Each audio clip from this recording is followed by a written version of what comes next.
Friends, today is Friday, the 3rd of July, and it's the feast of St. Thomas the Apostle. Unfortunately, kind of known for all eternity as the doubting Thomas. He probably winces in heaven every time he hears that. And yet, isn't Thomas a kind of patron saint for all of us who have doubted? All of us in our faith sometimes falter, we're a little weak, and sometimes our faith is strong, and sometimes it's weak, and sometimes we believe, and sometimes we wonder whether we do or don't, and so on. And so it's kind of a feast day for all of us. Thomas, our patron saint, all of us who kind of struggle. And the resurrection, of course, has always been a source of doubt and disbelief. Thomas represents all of those who have struggled with that great mystery of the resurrection. And yet, Thomas, on the other hand, though he doubted, makes the supreme expression of faith.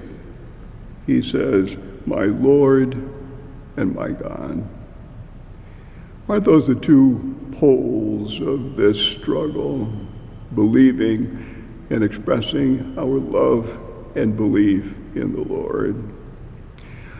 You know, probably we as in the scientific age, and from the age of reason itself, the 18th century, we somehow feel that something is only real if we can feel or smell or taste it or touch it and so on. And yet the world, the universe itself, cannot be reduced to what we can see and feel and heal. And any scientist will tell you this. There is so much more. There is so much more beyond all of that. And, of course, that is the issue. There is something to be said that beyond touching and feeling and so on, are things of the mind and the heart and the soul, which may not be able to be seen or heard or tasted, but are real, which are very real. The feast today inevitably raises issues of faith and understanding, or religion and science itself. And that continues to go on and on. We think we have kind of won that battle of faith and science, but people still say, no, I can't be religious, I can't believe it. It goes contrary to science, and religion is contrary to science, and so on and so on and so forth. Well, we know that is not the case at all. You know, the issue of faith and understanding goes back a long ways. Well, it goes back to Thomas himself, but 1,000 years later, there was St. Anselm. And St. Anselm's motto was Fides Quaerens Intellectum, faith seeking understanding, in that order. Not understanding first, so that I can believe. Believing first, and coming to understanding.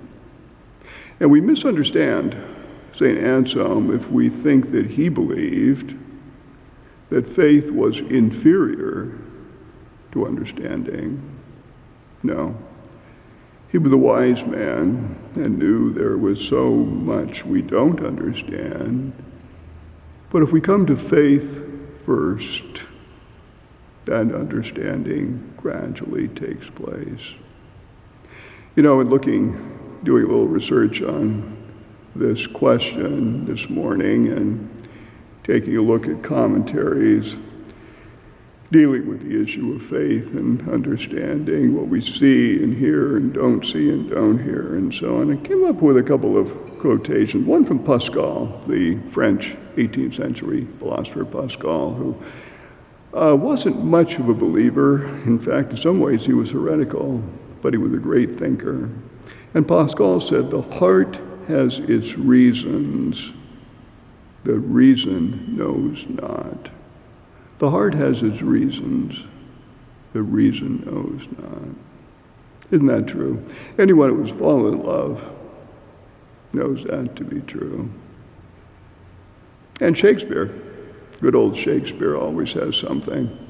In Hamlet, to Horatio, there are more things in heaven and on earth than are dreamed of in your philosophy, Horatio. There are more things in heaven and on earth than are dreamed of in your philosophy, Horatio. And that is the case. The doubting Thomas, who at the same time could say, my Lord and my God. Hold that thought, and we'll be back tomorrow, 4th of July, here in the cathedral for Mass, and have a great 4th weekend.